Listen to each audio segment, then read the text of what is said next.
Essa é a segunda aula sobre espectroscopia, continuação da aula que a gente falou sobre infravermelho e ultravioleta. Espectroscopia no UV-Vis. Novamente chamando a atenção para vocês, esses são os mesmos capítulos que eu mencionei na aula passada e gostaria de frisar que a leitura desses capítulos é fundamental, tá? Então, por favor, leiam esses capítulos. Se quiser escolher um, escolha o Kleiden, que está muito bem descrito, porque lá tem muito mais detalhes do que eu consigo falar, tá? Estou tentando fazer um apanhado geral. O livro é sempre mais completo.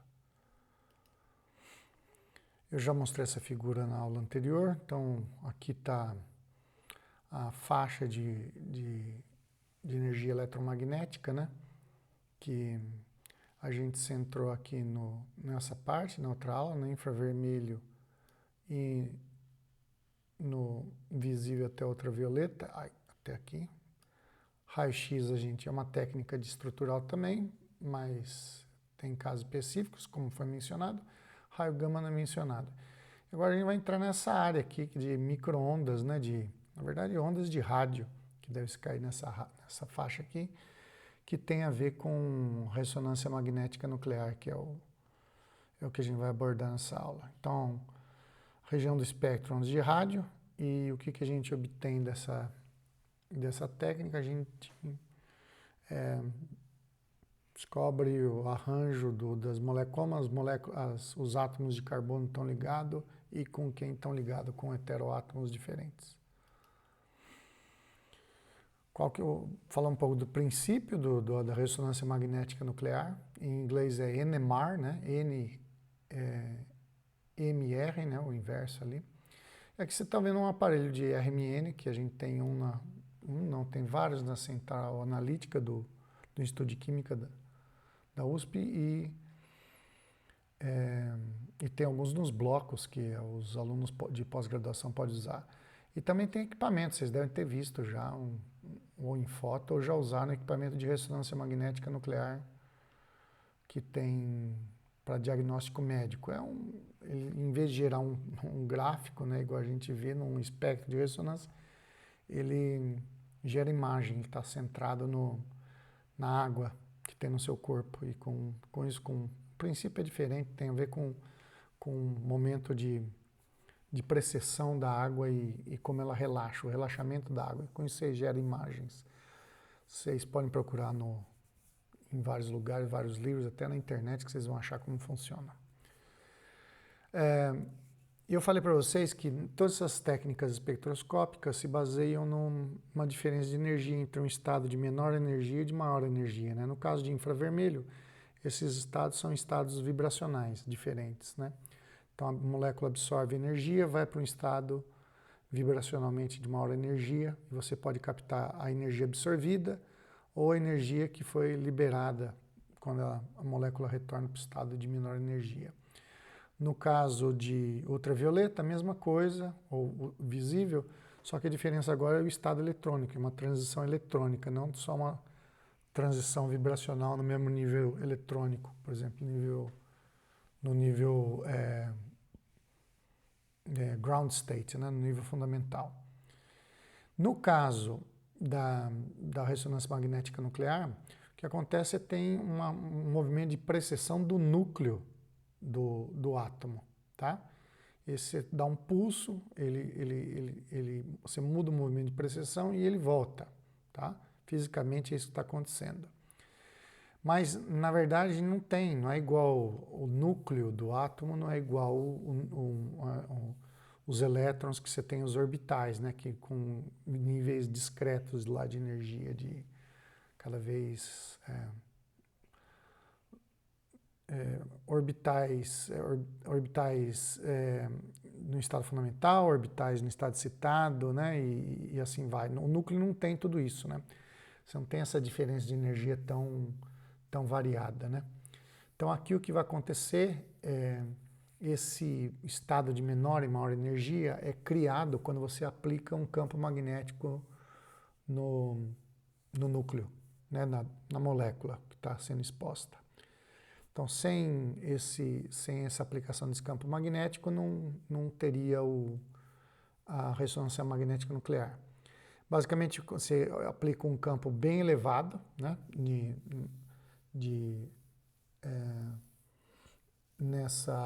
onde está a amostra. Depois eu vou mostrar uma figura que deixa isso mais claro na próxima transparência. E isso cria dois estados energeticamente diferentes, né? Que só é possível com um campo magnético estrondoso, tá? Vários Tesla aí de campo magnético. Então você cria dois estados que só existem porque você aplicou esse campo magnético, o estado de spin alfa e o estado de maior energia, que é o spin beta, do núcleo, tá, gente? Não é spin de elétron, é spin do núcleo. Então o que acontece é que o spin do núcleo está numa direção e no spin beta está na direção contrária. Você cria esse estado de energia diferente que não existiria sem um campo magnético. Ok, aí como você passa o núcleo do estado spin alfa para o spin beta, você dá um pulso de radiação eletromagnética na ordem de radiofrequência, tá? 90, antes é 90, 100 MHz, depois agora nós já estamos em 900 MHz, tá? De frequência. Então aqui nesse gráfico aqui vocês veem, dependendo do campo magnético que a gente aplica, né, a gente faz com que esse estado alfa e beta fique cada vez maior, então fica mais sensível para você ver essas diferenças. Então, quanto maior a frequência do aparelho, mais sensível ele é, consequentemente ele é bem mais caro. Um aparelho de 900 MHz custa alguns milhões de euros hoje em dia, tá?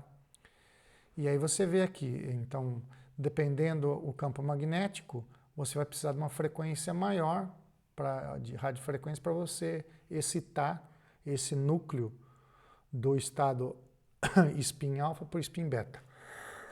O que a gente tira de informação no caso do carbono? A gente tira a informação com a ressonância magnética nuclear de carbono 13, a gente tira a informação dos carbonos que estão ligados aqui, né?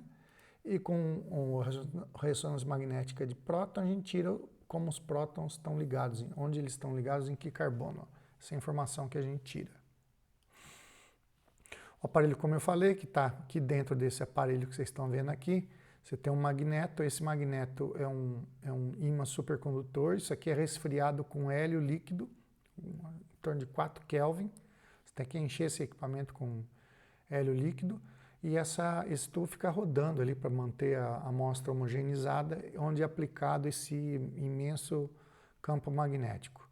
Aí você tem um computador ligado, aqui logicamente um esquema simplificado, ele manda um pulso de radiofrequência, ele manda essa molécula, o núcleo dessa molécula para o estado de maior energia, que é o spin beta, e quando ela volta, você registra o sinal. Tem N detalhes aí que eu estou passando por cima, porque a minha ideia não é falar da técnica como funciona entre si, tá?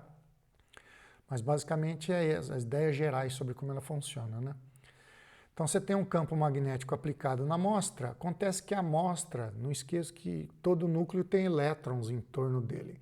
Então esses elétrons que estão em torno do núcleo, eles podem se direcionar, para se alinhar com o campo magnético, na direção do campo magnético, ou ele pode se alinhar contra o campo magnético, né?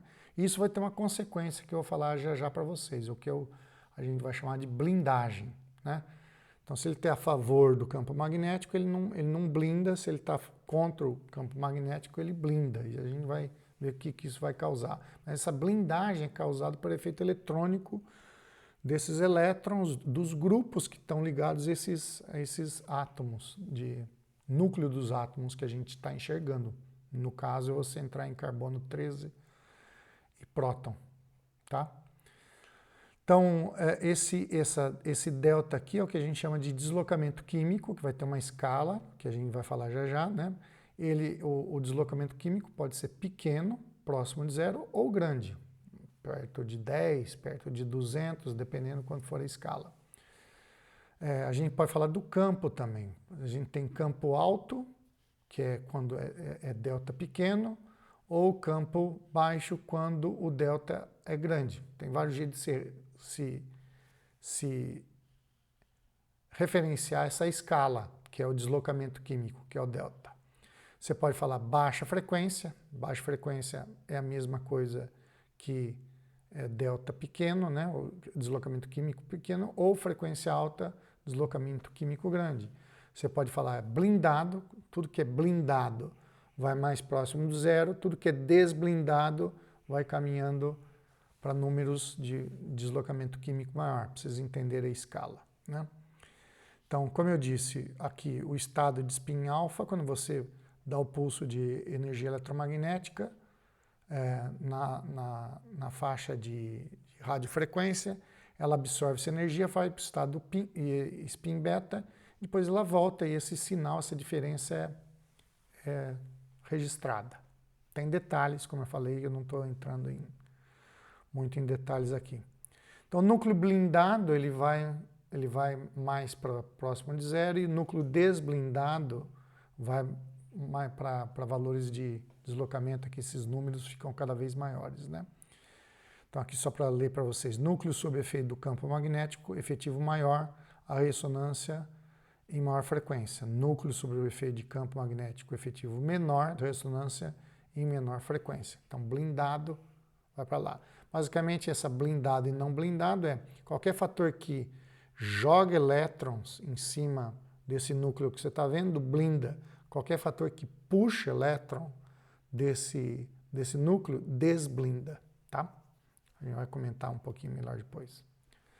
Aqui o mesmo esquema para vocês e isso leva a um sinal detectado pelo aparelho de RMN, aqui que gera um espectro. Não gera espectro direto, você tem transformado o domínio de frequência para o domínio do deslocamento químico, mas eu não vou entrar nesses detalhes. Alguns núcleos orientam-se, como eu falei, na mesma direção do campo magnético e outros na direção contrária. Isso vai gerar algo que a gente chama de acoplamento, que eu vou falar mais para o fim, tá? Então, alguns núcleos podem se orientar na direção do campo que você está aplicando, outros contra o campo. E aí isso gera um acoplamento que nós vamos falar já já. Vamos começar pelo mais simples, que é o carbono 13, tá? O carbono 13 é mais simples que o próton. O próton dá mais informação do que o carbono 13. Primeiro, o deslocamento químico é a frequência em hertz desse núcleo, né, de carbono 13, menos a frequência em hertz do tetrametilcilano. Tetrametilcilano é o padrão que se usa para zerar. Ele é muito blindado, porque você está vendo esse silício aí, ele joga elétrons nesses carbonos e ele faz com qualquer compósito de silício, ele faz com que fique bastante blindado. Alguns compósitos de silício têm até esse delta negativo, tá? Então a gente escolheram o tetrametilcilano como padrão. Então em geral essas análises que a gente faz de ressonância, que tem um tubinho, a gente coloca um solvente, geralmente um solvente deuterado, água deuterada, DMSO, dimetilsulfóxido deuterado, acetona deuterada, o que for. E aí a gente coloca um pouquinho de tetrametilcilano, que é para localizar o sinal. A gente fala para o aparelho, ó, esse sinal aqui do tetrametilcilano é o zero, e aí ele cria a escala. É para isso que ele serve, tá?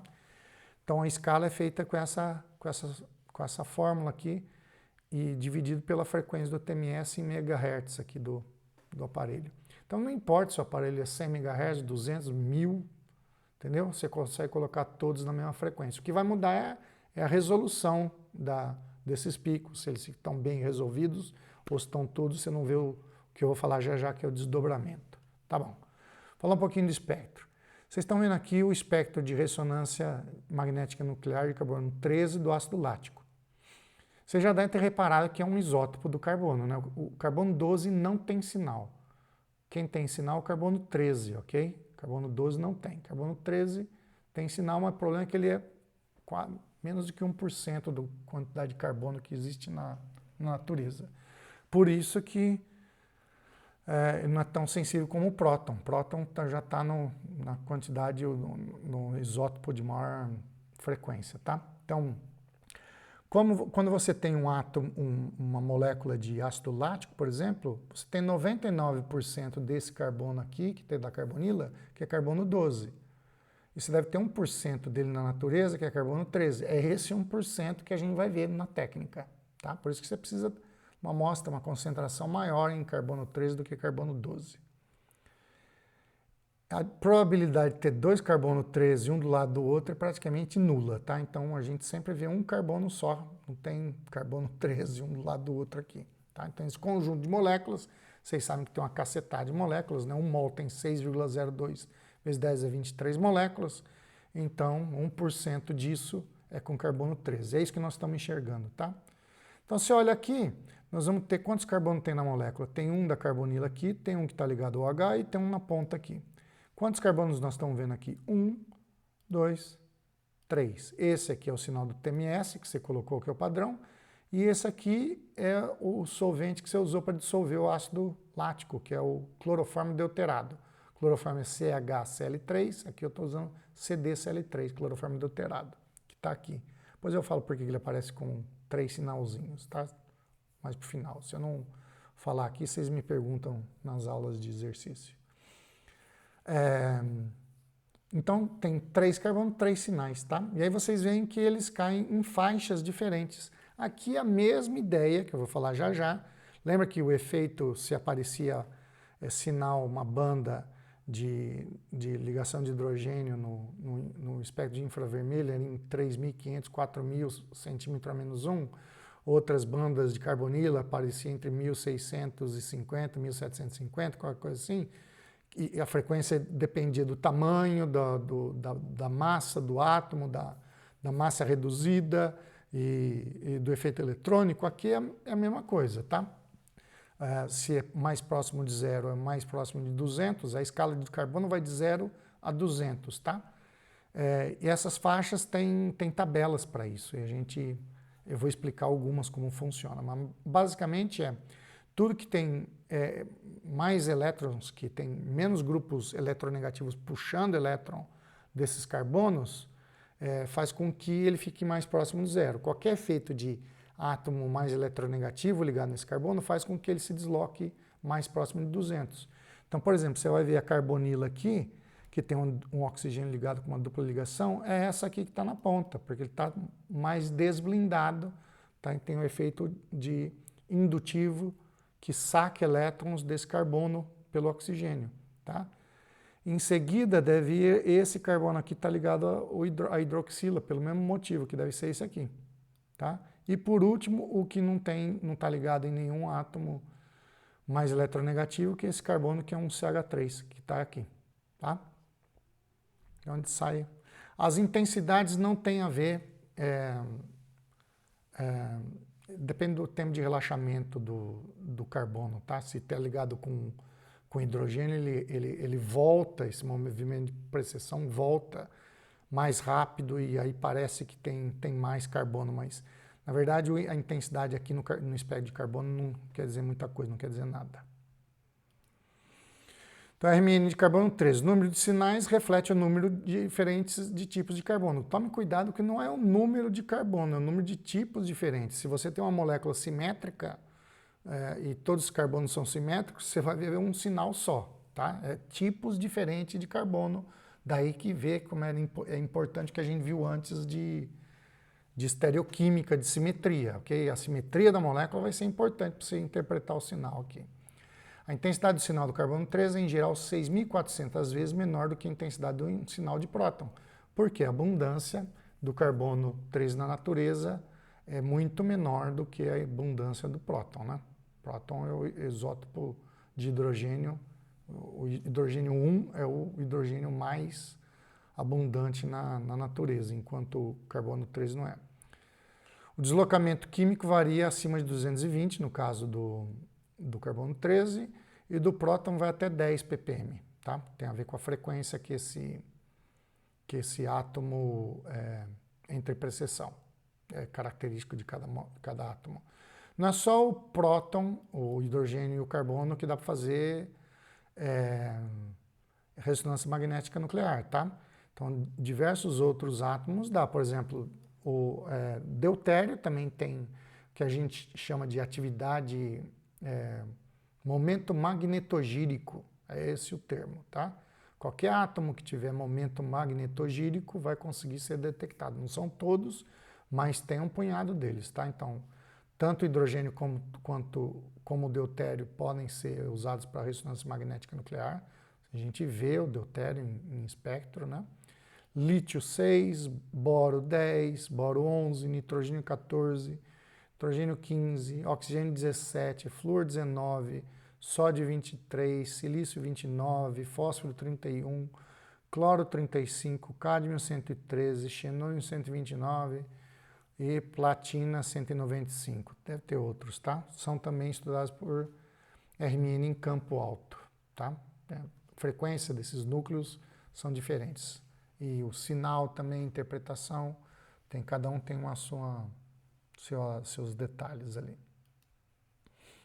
Então, como eu falei, as faixas aqui de 0 a 50 são carbonos saturados, né? A gente tem grupos alquílicos ligados.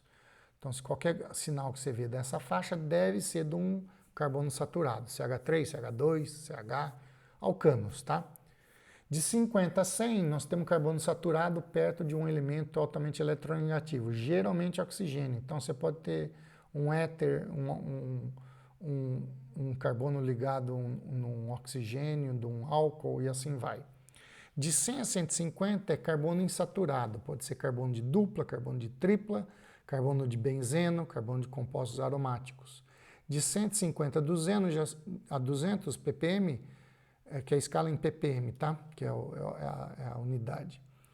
Carbonos insaturados perdem oxigênio. Então, você vai ver carbonila de cetona, carbonila de aldeído. Geralmente, esse sinal, porque esse carbono não está ligado em nenhum hidrogênio, ele demora para voltar para o estado spin-alfa. Com isso, o que acontece é que, dependendo de como você faz o experimento, às vezes você nem enxerga, na prática, esses carbonos de carbonila, tá? Porque eles demoram mais do que os outros para voltar. E os outros começam a aparecer com sinal cada vez maior e os carbonos de carbonila acabam tendo uma intensidade bem baixa, né? Aqui é o que a gente está falando do ácido lático, né? Então, esse carbono aqui que a gente viu que estava ligado no oxigênio cai em 66 ppm. Veja que é essa região aqui que eu mostrei para vocês. A carbonila cai em 176,8 ppm, está aqui, né? A gente podia ver essa carbonila, também se a gente fizesse um espectro de infravermelho desse composto, a gente ia ver a banda da carbonila ali e uma banda de hidroxila em torno de 3.500 centímetro a menos 1. Infravermelho também ia dar informações sobre que era um ácido carboxílico, tá?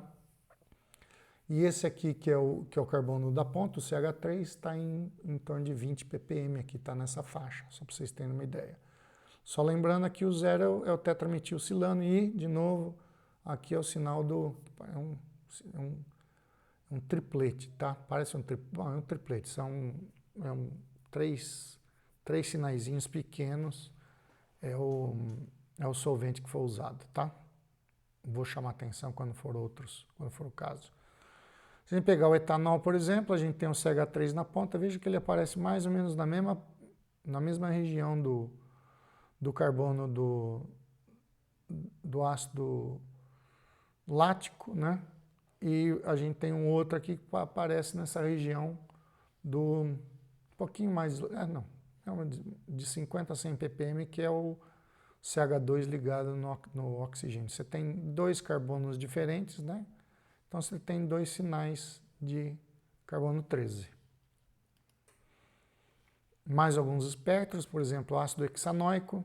A gente tem aqui esses dois carbonos aqui são simétricos, tá vendo? Então, eles vão aparecer como um sinal só. Esses dois também são simétricos, são idênticos. O 2 e o 5 também aparece como um sinal só. E as duas carboxilas, também são simétricas, aparecem como um sinal só. Então, aqui tem 1, 2, 3 sinais. Então você fala, uma molécula tem 3 átomos de carbono. Não, ela tem 3 tipos de átomos de carbono, não quer dizer que ela só tem 3. Como é que eu descubro quantos átomos tem afinal? Você faz uma espectrometria de massas, que eu vou falar vai ser a última aula a respeito de identificação estrutural, tá? Mas isso aqui só está te dizendo tipos diferentes de carbono que tem, não é o número exato de carbono, tá? Porque a simetria, como vocês veem, interferem. Veja que aqui aparece outro sinal, um pouquinho mais complicado. Na verdade tem 1, 2, 3, 4, 5, 6, 7 sinaizinhos todos juntos, que é o sinal do DMSO-D6. DMSO é isso aqui, dimetilsulfóxido, que é usado como solvente também. Quando você tem moléculas mais polares, então a gente usa dimetilsulfóxido para dissolver. Isso aqui, ó. Dimetilsulfóxido seria... A gente teria um CH3 aqui, um CH3, mas ele é deuterado, então é CD3, CD3. Então, dimetilsulfóxido hexadeuterado, que é isso aqui, está escrito aqui. Aqui veja que é o cloroformo de novo. O dimetilsulfóxido cai um sinal em torno de 40 e o cloroformo é em 77, por aí, que cai o sinal do carbono dele. Esse aqui que você está vendo é esse carbono aqui, tá? Esse carbono aqui, no caso do cloroformo, você está vendo esse carbono. Lembra que o espectro de carbono, só aparece carbono no espectro de carbono, né? Na verdade, aparece carbono e deutério, mas carbono. Essa aqui é uma cetona, veja que na cetona aqui, esse CH3, CH2 aqui, apesar deles não serem... não, eles não são simétricos, desculpe. Aqui nós vamos ver o sinal do TMS, nós temos o sinal da carbonila aqui, né? Nós temos esse sinal que é menos deslocado que esse CH3. Quanto mais distante do oxigênio, menor efeito indutivo sacador do oxigênio, né? Então, quem sente mais o efeito do oxigênio? Esse carbono está ligado exatamente nele, que é da carbonila que está na ponta. O carbono 1 e 3, que vocês estão vendo aqui, né? 1 e o 3. Né? O 1 deve ser o mais deslocado aqui, o 3 está o menos deslocado, porque ele tem esses outros grupos de carbono ligado, esse aqui está na ponta, né? E o 4 deve ser esse aqui, tá? Eu estou chutando, tá, gente? Porque eu não sei exatamente, às vezes tem umas divergências aí, mas basicamente é isso aqui. Conforme eu vou me afastando do oxigênio, eu vou ficando cada vez mais blindado, indo mais para zero, né? Então, o 4 seria esse aqui, o 5 seria esse, o 6 e o 7. Tá? Cada vez menos, conforme eu me afasto do oxigênio, eu vou deixando blindado, tem menos efeito do oxigênio tirando elétrons, né? Ele vai ficando mais blindado, quanto mais elétrons eu tenho, quanto maior a densidade eletrônica em cima desse carbono, mais próximo de zero eu vou indo. Então, nesse caso aqui, a molécula não é simétrica, eu tenho 1, 2, 3, 4, 5, 6, 7 sinais. 1, 2, 3, 4, 5, 6, 7 sinais, tá? Mais alguns espectros aqui, agora com aromático. Paracetamol, que é um antitérmico, né? Nós temos aqui 1, 2, 3, 4, 5, 6 sinais, né? Veja que esses prótons, esses carbonos em vermelho são simétricos, os verdes são simétricos, o amarelinho, o laranja, o azulzinho e o roxo são diferentes. Então, nós temos 1, 2, 3, 4, 5, 6 sinais, embora a gente tenha 1, 2, 3, 4, 5, 6, 7, 8, 9 carbonos na molécula, né? Carbonos simétricos, carbonos idênticos aparecem como um único sinal. Então, esse que está na ponta aqui é um alcano, um carbono de alcano saturado, ele cai aqui na ponta, né? Do carbonila que tem um efeito eletrônico sacador do oxigênio e também do nitrogênio aqui, é o que está mais deslocado. Dependendo de cá, a gente sabe também se é de carbonila de aldeído cetona ou se é um um derivado de ácido carboxílico, uma amida, tá? Que no caso aqui é uma amida. E aí nós temos esses outros carbonos aqui, né? Então, esse que está ligado no nitrogênio aqui e esse que está ligado no oxigênio deveriam ser os mais deslocados. Veja que esse ligado no oxigênio está mais deslocado do que o ligado no nitrogênio, né?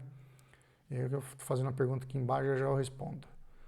Os dois vermelhos aqui estão mais próximos do nitrogênio, né? E tem um efeito que eu vou falar já já também, ele cai também mais deslocado, e o que cai menos deslocado é esses prótons que estão meta aqui, né?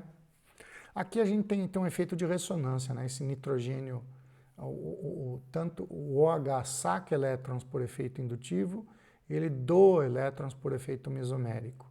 Esse aqui saca elétrons por efeito indutivo e doa por efeito mesomérico também, mas tem esse outro grupo também sacando elétrons dele aqui. Então, todos esses efeitos eletrônicos é o que fazem essas moléculas, esses carbonos serem menos ou mais locados. É o ambiente que eles estão expostos. E a ressonância faz sentido aqui, entendeu? Se tiver ressonância, deveria ser mais blindado ou menos blindado, coisa que eu vou falar já já para vocês, né?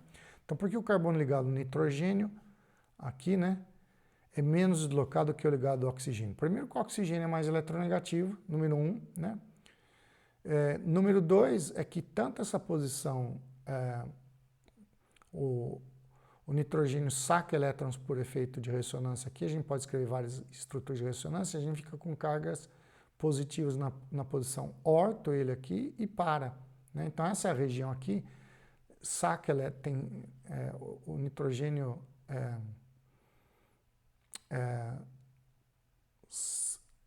desculpe, aqui é mais efeito, tem um efeito de ressonância, mas o efeito principal, para ser mais simplista e não complicar a cabeça de vocês, é que o oxigênio é mais eletronegativo do que o nitrogênio, tá? Vou entrar em detalhes aqui, senão vou perder meia hora só explicando. A elucidação estrutural, como eu disse, pelo número de sinais, o número de sinais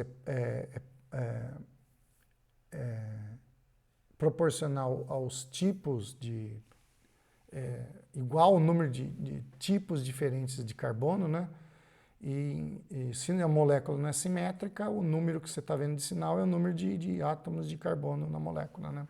Então, se, por exemplo, você olha o N-butanol, são 3 isômeros aqui de butanol, com o mesmo número de átomos de carbono, hidrogênio e oxigênio, né?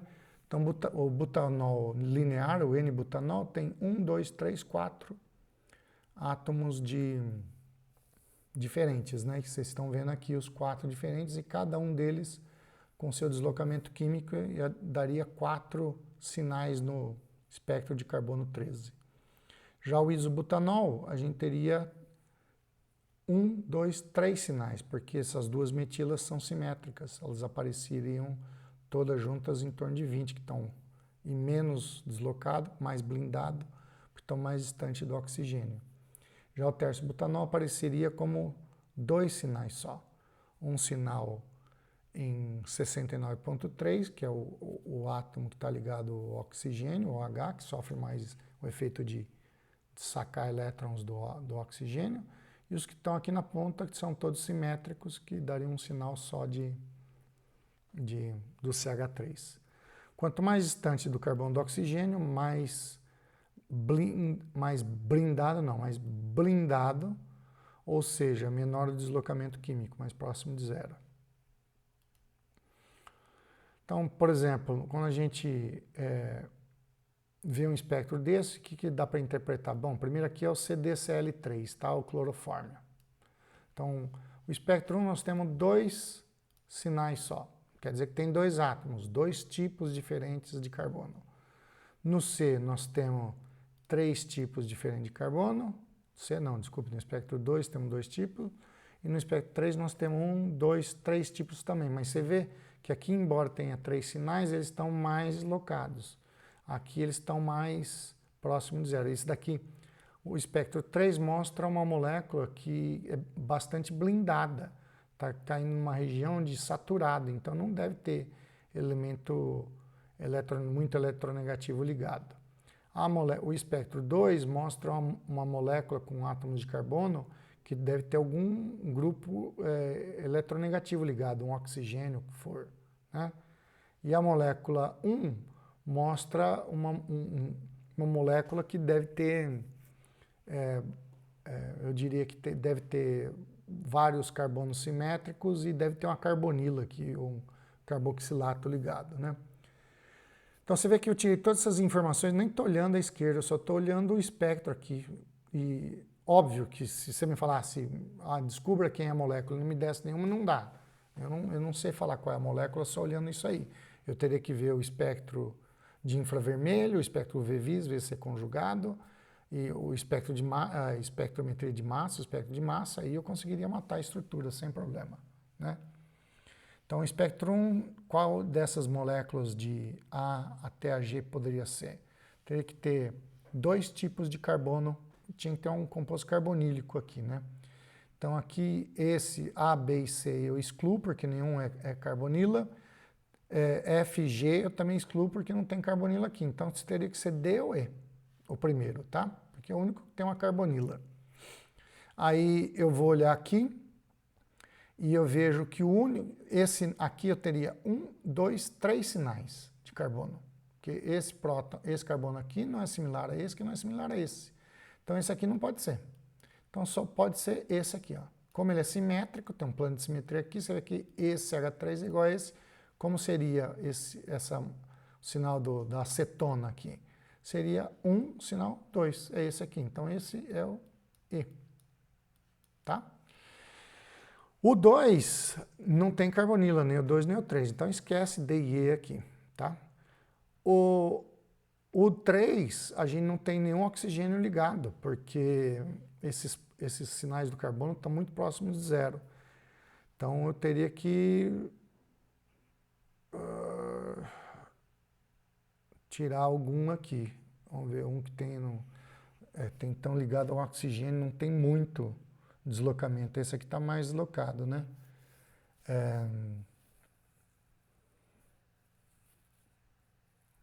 Deixa eu voltar ali.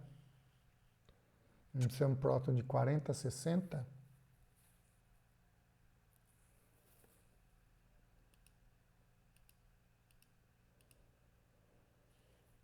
De 40 a 60 aqui, não, a gente teria, desculpe, tem. Não está tão deslocado, mas tem algum oxigênio na molécula, tá? Então, esse aqui tem um oxigênio, mas não tem, deve ter um só e é bastante simétrica, né? Então, esse aqui eu teria 3 sinais só, 3 tipos de carbono diferentes. Esse aqui eu teria 1, 2, 3, 1, 2, 3, esse aqui também, essa molécula aqui embaixo poderia ser A, B ou C, né? Vamos pensar qual que poderia ser aqui.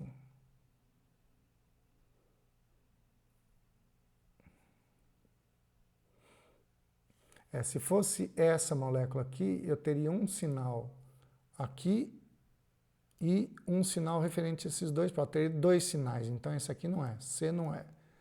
Se fosse esse aqui, eu teria um sinal aqui mais deslocado e um aqui diferente, seriam 2 sinais só. Então, só pode, aqui embaixo só pode ser B. E por final,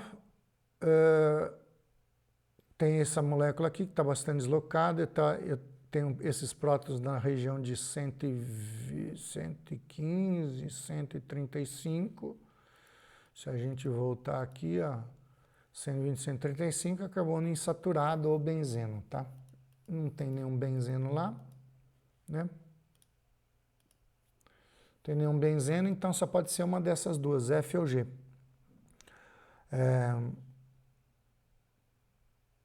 Esse aqui a gente teria 1, 2, 3 sinais que bate. Essa aqui teria 1, 2, 3 sinais, mas esse sinal teria que ser perto de 20, né? Veja, essas metilas, todas essas metilas aqui estão caindo perto de 20, tá vendo? Essa aqui está caindo perto de 20, ó. 20, 30. Eu tenho eu não tenho nada aqui, ó. Até 60 eu não tenho nada. Então não deve ser o G, deve ser o F aqui. Tá? Óbvio que dando as moléculas a gente consegue chegar, né? Então, você vai E, F, B, tá? Vocês acham nos livros que eu recomendei e outros livros que vocês possam, até na internet, já que vocês não gostam de ler livro, né? Mas se gostar de ler livro, vocês vão achar várias tabelas na internet, nos livros. E eu achei essa tabelinha bem bacaninha, que é um infográfico que eu estou mostrando para vocês, também dessa página da internet. E vocês podem usar essa tabela para ter informações do deslocamento aqui, tá?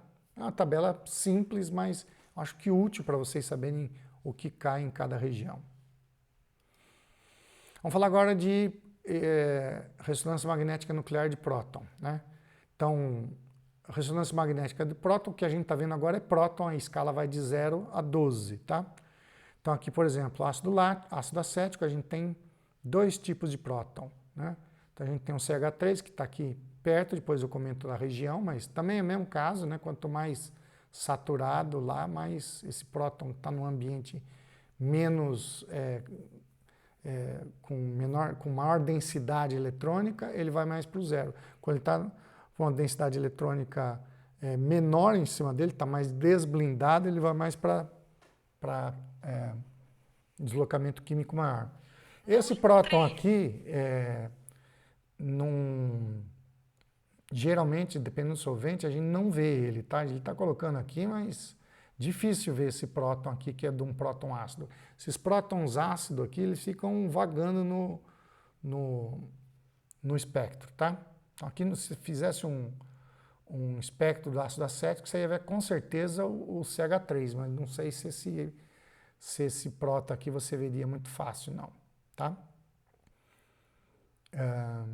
Então esse é a ressonância magnética nuclear de próton, e esse aqui é o de carbono 13. Do carbono 13 você veria dois sinais, da carbonila, que está aqui, né, que a gente já viu, bem deslocada, quase 200 ppm, e você veria um aqui próximo de 20, que é do CH3, né?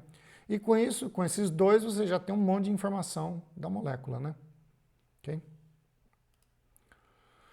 Dessa região aqui de 0 a 5 ppm, na ressonância magnética nuclear de próton, hidrogênios ligados em carbono saturado. E de 5 a 10 átomos ligados em carbonos insaturados, incluindo benzeno. Eu coloquei alceno aqui, mas todos insaturados, né? É que você vê o efeito da eletronegatividade no deslocamento. Por exemplo, se tiver CH3 lítio, onde você tem uma carga negativa em cima desse carbono, porque o lítio é positivo, você vê que esses hidrogênios estão em cima de um carbono que está com alta densidade eletrônica. Quanto maior a densidade eletrônica, mais blindado, então ele chega até em escala negativa. Aí você tem os prótons do tetrametilsilano, que caem em 0, né, que é o padrão, também para ressonância magnética de próton. E conforme você vai colocando grupos que distribuem essa densidade eletrônica, né, por efeito de hiperconjugativo, ou que seja, você vai fazendo com que o sinal do próton vai se deslocando cada vez mais em deslocamento de químico maior, né? Quanto mais eletronegativo é o grupo que está ligado ao carbono que está sacando elétrons dele, consequentemente o próton fica cada vez mais desblindado e desloca mais, que é o que vocês estão vendo aqui na escala, né? E o efeito pode ser aditivo, por exemplo, se você tiver um cloro, você desloca menos do que se tiver 2 cloros ou 3 cloros. Então, quando você coloca vários cloros, você começa a entrar numa região de insaturado, embora só tenha cloro lá, ligação sigma, porque você colocou 3 grupos altamente eletronegativos na molécula, né? Aqui só para você ver o benzeno, todos esses prótons do benzeno aqui são todos simétricos, então se você fizer um espectro de benzeno em cloroformo deuterado, você vai ver um único pico em torno de quase 130, que é a região não é a região, desculpe, esse carbono 13, né? Que está na região bem deslocada ali da região de aromático, né? carbono insaturado, né? Se fizer o mesmo próton, mesmo espectro, só que de próton, você também vai ver que ele vai cair em torno de 7. É um sinal único aqui, o que a gente chama de singlet, tá? Um sinal só, porque todos os carbonos são simétricos e todos os prótons são simétricos, tá? Ciclohexano vai dar a mesma coisa, vai dar um sinal só que o ciclohexano não tem saturação, só tem um carbono saturado, então você vai ver o sinal de todos os carbonos num lugar só. Veja, eu tenho 6 átomos de carbono, mas um sinal só, porque a molécula é totalmente simétrica. Você precisaria de outros dados de espectroscópicos para descobrir a estrutura. E o espectro de próton também daria um sinal só na região de saturado, aqui muito próximo de 1. Esse éter aqui, metil terço butil éter, terço butil metil ether, né, em inglês, esses 6 Hs aqui são todos iguais. Então vocês teriam um sinal só, e esse H3, desculpe, não é esse aqui. Esse aqui, ó, não, tá certo. Esse aqui é o sinal dos 3 do grupo terço butil, dos Hs do grupo terço butil, e esse aqui é o sinal desse H3 ligado diretamente ao oxigênio, que saca elétrons do carbono, deixa os prótons mais desblindados, desloca mais. E o sinal do cloroforme aparece aqui em torno de 7, tá? No carbono aparece 77 e no próton aparece em torno de 7. Então aqui você vê tem 6, 9, 12 prótons, mas aparece só 2 sinais, tá? Depois eu vou comentar qual mais informação deu, mas por enquanto eu estou falando só da região do espectro que eles aparecem, né? E aqui essa molécula nós temos que é um topanol, que é um aditivo para combustível. Esse daqui também é um aditivo para combustível, por isso que eles estão juntos, né? Espectro de próton dele, de ressonância magnética de próton. Nós temos todos esses grupos terço-butil aqui, os Hs do grupo terço-butil são iguais, então aparece como um único sinal aqui. Se aparece o sinal mais deslocado desse H3 ligado ao oxigênio, esses 2 Hs aqui caem na região dos aromáticos, que é em torno de 7, né? E esse H ele fica perambulando, porque ele é relativamente ácido, ele fica vagando pelo espectro. Esse morrinho aqui, difícil de pegar. Esses prótons muito ácidos, você não consegue detectar legal em ressonância, né? E mesmo porque ele troca dependendo do solvente que você usa, se você usa água, aí que ele desaparece mesmo. Tem um efeito eletrônico, como eu falei, é importante, não só no espectro de carbono 3, mas de próton, tá? O efeito, você pode ter efeito doador ou sacador, né? Elétron sacador pode ser, o efeito eletrônico pode ser sacador ou doador. E tem 2 tipos de efeito, pode ser sacar por ressonância ou sacar por indutivo, doar por indutivo ou sacar por indutivo, tá? Dois efeitos. Então vamos ver alguns deles. Aqui ele colocou os grupos iguais, esse é um exemplo do Kleiden, ele colocou os 2 grupos da molécula iguais, porque aí todos os prótons que tem na molécula ficam simétricos, você só vê um sinal, tá? Foi por esse motivo que vocês sempre vê o mesmo grupo ligado aqui, tá? Então você tem grupo nitro na molécula. Primeiro, o padrão é esse, né? Veja o deslocamento do benzeno, que é aquele sinal que a gente mostrou para vocês aqui, né? Veja esse sinal aqui. Quando eu coloco grupos diferentes aqui nessas 2 posições aqui, para um ao outro, né? Esse sinal único ele vai deslocando no espectro, é isso que nós estamos vendo, tá? Então quando você tem o efeito elétron sacador por ressonância, o nitro saca elétrons. Se ele saca elétrons, ele deixa esse próton menos blindado, então ele deve deslocar mais, tá? Então você vê, quando eu coloco 2 nitros, o meu deslocamento químico é 8 por 8,48. Então você sabe que tem um efeito forte sacador de elétrons pelos grupos nitro, que esse efeito é o que a gente viu, que é a ressonância. É essa ressonância que vocês estão vendo aqui, efeito forte. E veja, isso é o que a gente chama de ressonância, que dá para a gente comprovar pela experimento de ressonância magnética nuclear. Carbonila de um ácido carboxílico também faz ressonância, só que é menos efetiva do que o nitro. Nem toda ressonância é igual, lembra que a gente falou isso, né? Então, o efeito sacador do grupo nitro é maior do efeito sacador de um carboxilato, então ele desloca menos. Mas todos esses daqui que vocês estão vendo têm efeito elétron sacador mesomérico. Eles sacam elétrons por efeito de ressonância, tá? Todos eles aqui. E isso faz com que seja bem mais deslocado do que o benzeno sem nenhum desses efeitos. Aqui é um efeito indutivo, que não é por ressonância, é só pelo efeito de diferença de eletronegatividade. Nós temos um grupo C com 3 triflato, aqui chama esse grupo, e ele é um grupo extremamente sacador de elétrons por efeito indutivo. Então, você tem 3 flúors que sacam elétrons, né?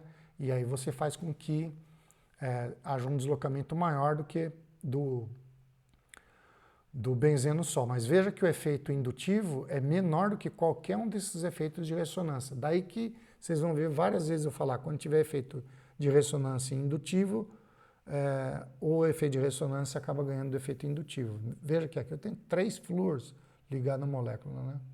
O deslocamento aqui ele está colocando um próton, mas qualquer um desses prótons são iguais, tá? Por isso que ele está falando de um só. Aí você tem um efeito elétron sacador por indução, indutivo, né? E elétron sacador mesomérico. Você tem esses dois aí. Então, por exemplo,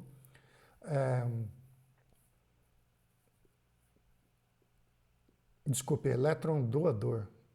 Caramba. Elétron doador mesomérico. Tá? Ele saca elétron por efeito indutivo e doa por efeito mesomérico. Então ele está falando aqui, o iodo saca por efeito indutivo, mas doa por efeito mesomérico. Se ele doa elétron, ele blinda. Se ele saca, ele desblinda. O que você está vendo é as duas coisas juntas, tá? Então, você vê que o efeito conjunto elétron sacador por indução e doador mesomérico do iodo é maior do que o do bromo, né? E chega a ser maior aqui do que o do cloro ou do flúor. Do flúor até um efeito, ele está mais blindado do que o próprio benzeno, né? E aqui é interessante, né? Veja que o flúor é mais eletronegativo do que cloro, bromo e iodo. Então, o que a gente está vendo aqui, majoritariamente, é o efeito elétron sacador. Desculpe, o efeito elétron doador mesomérico, né? Que é esse efeito que está sendo mais forte aqui. O efeito dele doar elétrons é que está sendo mais forte. Se fosse o efeito indutivo, esse devia estar mais deslocado do que o efeito... se fosse o efeito indutivo que ganha, ele deveria estar mais deslocado do que isso. E como ele está menos deslocado, significa que tem injeção de elétrons. Essa injeção é o efeito mesomérico doador. Está fazendo ressonância, o par está vendo aqui, está formando uma dupla, tá, gente? É isso que eu estou falando. Por fim, tem o efeito de elétron doador por indução. Então, por exemplo, quando você tem um CH3 na molécula, o CH3 é menos eletronegativo do que um CH2, tá? Então, o CH3 doa elétron por efeito indutivo para esse CH2, consequentemente, ele blinda esses prótons, tornam ele uma densidade eletrônica maior. Você tem um efeito também, grupos metóxi, grupos hidroxi, grupos amino, eles também têm esse efeito misto, né? Então, você tem um efeito sacador indutivo, como tem aqui em cima, e o efeito doador mesomérico, que está escrito errado aqui, tá? O efeito mesomérico é sempre mais forte e vence, né? Então, como o efeito mesomérico é doador, ele deve blindar. Veja que todos esses grupos, eles blindam esse próton, ele cai cada vez mais próximos do zero, ou seja, esses grupos estão injetando elétrons no anel benzênico e, consequentemente, no átomo de carbono que está ligado ao hidrogênio. Então, você vê como é interessante que a ressonância magnética nuclear te dá informação também da densidade eletrônica nesses carbonos, do efeito eletrônico, que é muito importante para você entender a reatividade. Não agora, porque a gente não vai falar, mas na próxima disciplina a gente poderia fazer vários experimentos para comprovar a reatividade de benzeno, por exemplo. Agora, a última parte, estamos quase acabando, acoplamento de hidrogênio e RMN, que eu falei lá no começo, lembra que eu falei que acoplava? Quando vocês vão ver um espectro de próton, né?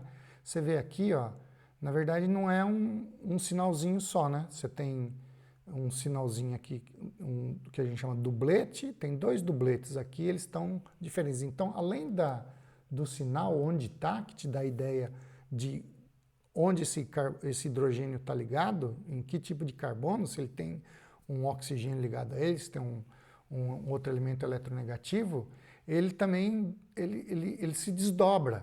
Ele se desdobra em 2, em 3, em 4, em 5, 6, 7 multissinais, tá? Isso é o que a gente chama de desdobramento, que vocês vão entender agora. Eu também não vou entrar em muitos detalhes, porque é a primeira vez que vocês veem isso, então vou direto ao ponto.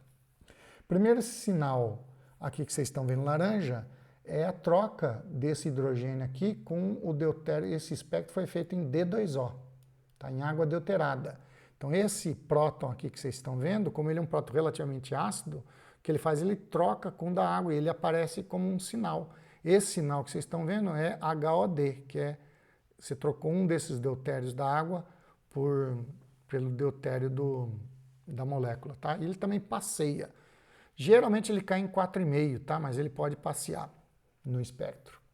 Mais importante aqui é o seguinte, veja, aqui eu tenho, se fizesse um espectro de próton dessa molécula, eu teria esse sinal que fica sambando para lá e para cá, que não vale nem a pena contar com ele, mas teria 2 sinais, esse sinal lá, vermelho e o verdinho, o HA e o HX, tá? Como o HA está mais próximo do nitrogênio aqui, deixa eu ver, eu não sei se é simétrico, não é simétrico. 1, 2, 3, 4, 1, 2, 3, isso, ele está mais, ó, esse 1, 2, 3, 1, 2, 3, 4, então ó, ele está mais próximo do oxigênio aqui, então ele tem um efeito de indutivo, sacador, muito maior desse oxigênio do nitrogênio do que por esse outro lado, então é por isso que ele está mais deslocado. Aqui a gente já explicou o deslocamento, comparado o verdinho com o laranjinho, com o vermelhinho, tá? Agora, o que interessa é o que a gente chama de dubleto. Que esses 2 prótons, quando você tem um carbono do lado com outro hidrogênio, esses hidrogênios podem acoplar, tá? Veja, ele não vai acoplar aqui com esse H aqui, tá? Ele só acopla com esse carbono que tem, com carbonos que tem hidrogênio, tá? Então, esse próton acopla com esse aqui, e o próton X acopla com A. A acopla com X e X acopla com A, ok? Quantos prótons tem do lado, né? Só tem um próton só. Então isso aqui acaba aparecendo como um dubleto, que eu vou falar já já como que a gente pensa, né? Então o sinal dele, na verdade aparece, é o do lado mais um. É assim que você tem. Como vai aparecer esse sinal? O do lado, que ele está mais um. Então aparece como um dubleto. E esse aqui, como é que aparece esse sinal aqui? Aparece como do lado, que é mais um dubleto. Então, os 2 apareceriam com um dubleto. E eles aparecem numa região que é de próton ligado a carbono saturado, insaturado, tá? Você vê que se eu separo esses 2 prótons aqui, eles não acoplam mais, porque não tem próton para acoplar no carbono vizinho, não tem próton. Ele está ligado num nitrogênio, num outro nitrogênio, não está ligado em hidrogênio, tá? Esse aqui também não tem nenhum hidrogênio ligado nesse carbono aqui, tá? E aqui também é verdade. Então, esse próton está único. Se ele está único, não tem nenhum próton vizinho a ele, ele não acopla com ninguém e dá um que a gente chama de singlete, que vocês estão vendo aqui, tá? Então, o desdobramento te dá a informação do carbono, que está ligado ao hidrogênio, e da vizinhança dele. Olha que fantástico isso, é uma técnica extremamente poderosa por conta disso. Então, esses 2 prótons acoplam, porque, como a gente falou, né? E qual que é o motivo disso? É aquilo que eu falei lá no começo da aula, né? Se tiver o espectro sem interação, ou desacoplado, dá para fazer o espectro desacoplado? Dá. A máquina pode fazer de tal forma que você anule acoplamentos. Se você fizer desacoplado, você ia ver 2 sinais, igual a gente vê de carbono. Carbono 13 é desacoplado, a gente não faz ele acoplado, tá? Então, a gente veria dois sinais únicos, tá?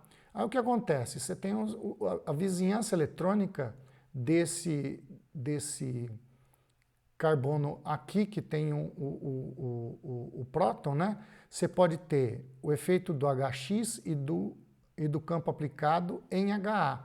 Então, HX, ele pode se alinhar ao campo, ou ele pode não se alinhar ao campo. Se ele alinhar ao campo, você tem dois efeitos em cima do HA. Você tem o campo, o HX alinhado ao campo, que tem um efeito eletrônico sobre o HA e o próprio campo. Então, os dois, você tem um efeito de como se fosse dois campos magnéticos alinhados com ele. Então, ele apareceria aqui onde apareceria o HA sozinho, mas esse efeito aqui blinda esse próton e faz com que a frequência que ele apareça é um pouquinho maior. Vocês estão vendo aqui. Por outro lado, esse próton que está do lado aqui do HA, né, o HX, ele pode se alinhar contra o campo que está aplicado. E aí o que ele faz? Ele desblinda um pouco esse próton HA, fazendo com que o sinalzinho dele caia um pouquinho distante. E o mesmo efeito que você está vendo no HA, o HA tem sobre o HX. Então, consequentemente, o que você vê são esses dois sinais que eu mostrei aqui. Você não vê o sinal centrado, você vê os dois sinais do HA. Uma que o próton vizinho dele está alinhado e outra que ele está desalinhado. Dependendo do número de prótons, esses sinais podem se multiplicar. É isso que a gente está vendo. Então, a gente tem um jeito de ver quem são os prótons que estão na vizinhança.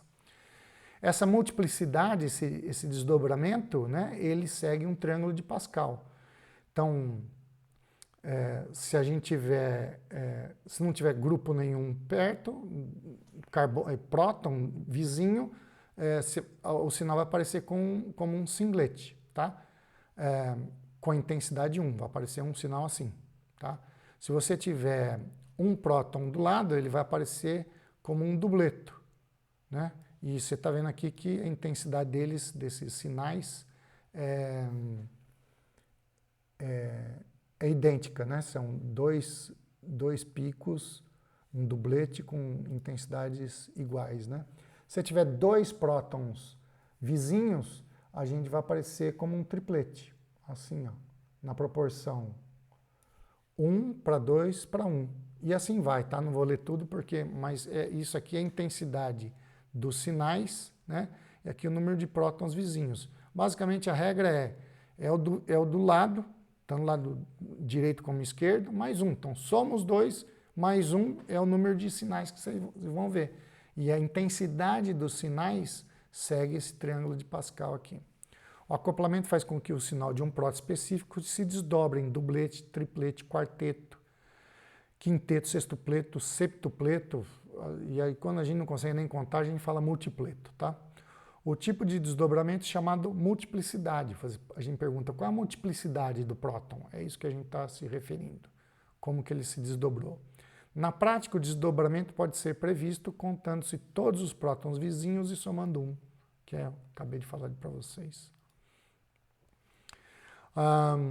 Acoplamento de hidrogênio RMN, continuando, né? Então, você pega essa molécula aqui, veja que esses prótons HA aqui são simétricos, então a gente teria dois sinais só. Como a gente tem prótons vizinhos, eles vão se desdobrar. Então, vamos pensar aqui.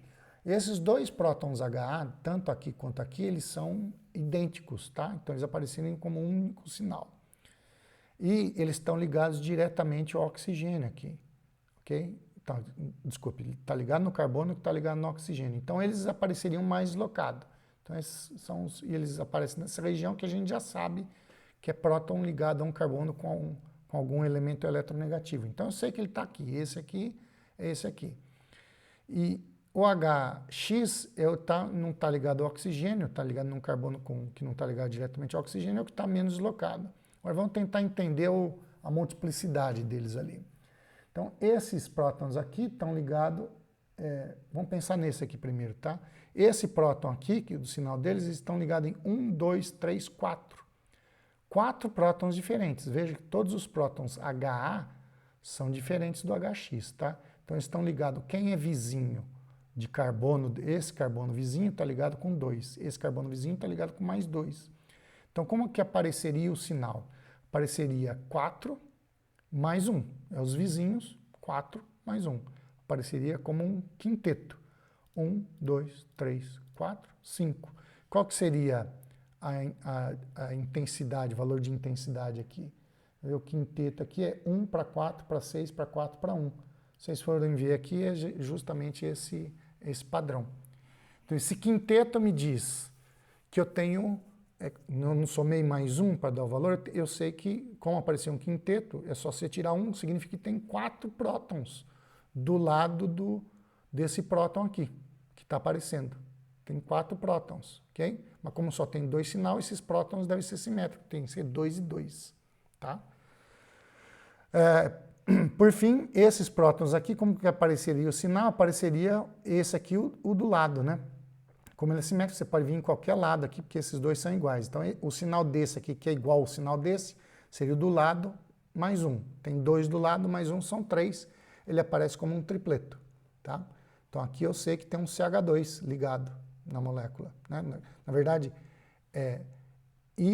a multiplicidade me dá a informação de HX, né? Que eu estou olhando o HA, né? E eu estou tendo informação sobre HX da multiplicidade. Aqui eu estou olhando o HX e a multiplicidade me dá a informação sobre o HA. Sacaram? A multiplicidade me dá a informação sobre o próton que está do lado. Okay? E outra informação importante, no caso de hidrogênio, que é a intensidade do sinal, que a gente pode integrar aqui, é o número de prótons. Proporcional, tá? Lembre-se. Então aqui se eu fizer a integral, somar daqui até aqui, esse valor, né? Isso é um jeito antigo de mostrar, até hoje mostra desse jeito. A gente registrar com a canetinha. Então é 1,5 para 3, que na verdade é 1 para 2, né? Então você tem, na verdade, 1 para 2. Veja, você tem 2 prótons aqui e 4. Qual é a relação para eles? 1 para 2.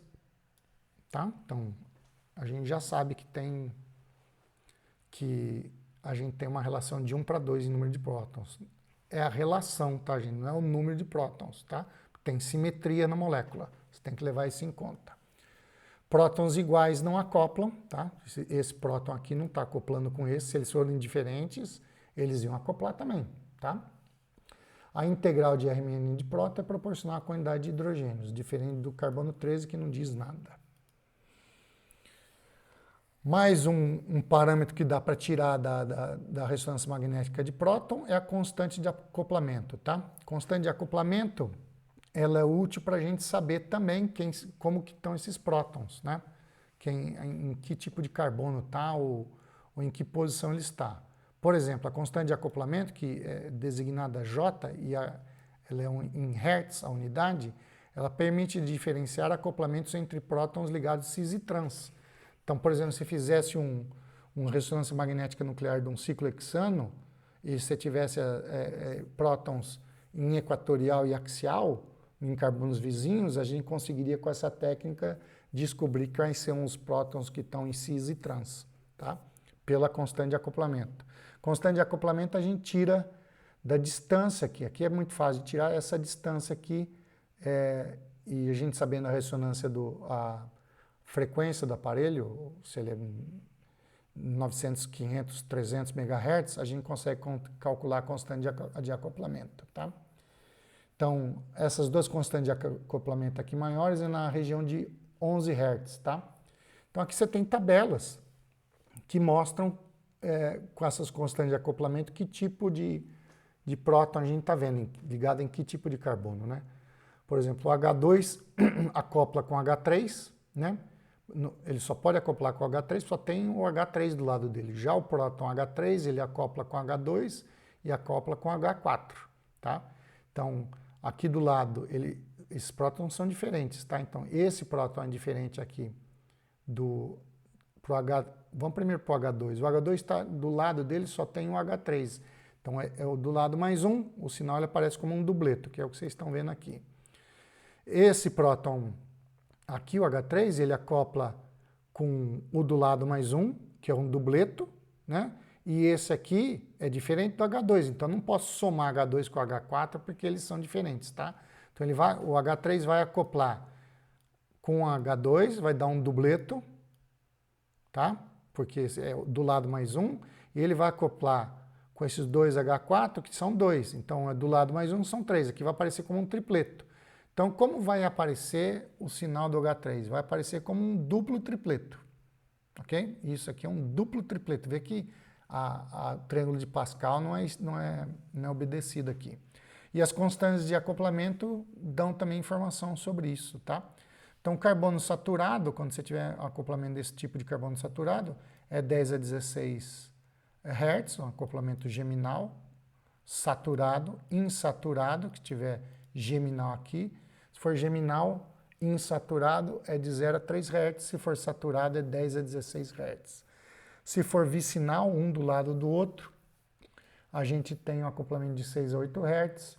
Se for vicinal insaturado trans, a gente vai ter 14 a 18 Hz. Se for vicinal insaturado cis, vai ser 10 a 12 Hz. A gente sabe se o próton está cis ou trans.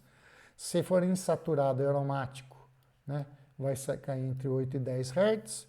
E também tem a posição, tá, gente? A posição também desse próton aqui, se for saturado, ele vai cair perto de 0. Isso aqui vai cair perto de 7. Então, a posição também te dá informação, tá? Não é só... É uma informação adicional sobre a simetria da molécula, sobre onde estão esses prótons, se eles estão cis e trans, se estão órton a outros, se estão meta, se estão para, tá? Essa é a informação. Tem acoplamentos também a longa distância, meta, né, longa distância, que é baixa a constante de acoplamento, 1 a 3 Hz, e acoplamento alílico de longa distância, que é em torno dessa, mais ou menos dessa grandeza. Para terminar aqui para vocês, um guia aí, igual a gente teve de carbono 13, aqui tá vendo as intensidades, tem as regiões, o que a gente pode esperar, tá? Eu recomendo profundamente que vocês leiam aqueles capítulos para fixar isso melhor, a gente fazer mais exercícios, tá? Não fique com medo, porque a coisa pode ser bem complicada. Eu sei que é a primeira vez que vocês vêm, mas eu acho importante vocês já terem esse primeiro contato já na aula de química orgânica.